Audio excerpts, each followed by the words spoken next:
Well, Harwin had his own problems earlier this year when he was briefly stood down for travelling to his beach house amid COVID lockdown. But last night, he was removed from the chamber because of the Berejiklian government's $252 million Stronger Communities Fund.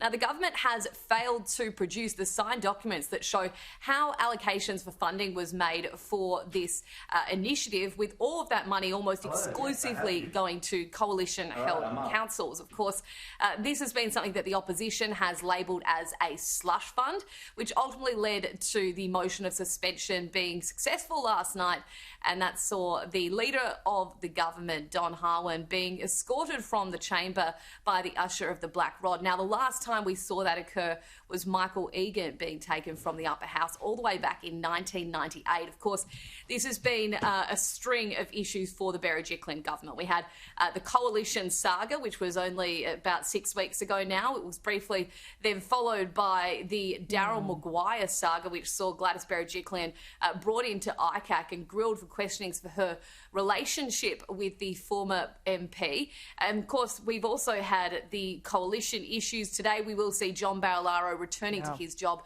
after 4 weeks of mental health leave. So it is going to be another interesting day for the Berejiklian government after what has been a very tumultuous few months. Yeah, and Charlotte, we will hear from John Barilaro just after 8 o'clock this morning as well. I think we're all waiting to see just what he says and how, I guess, effusive his support or otherwise is of Gladys Berejiklian, right?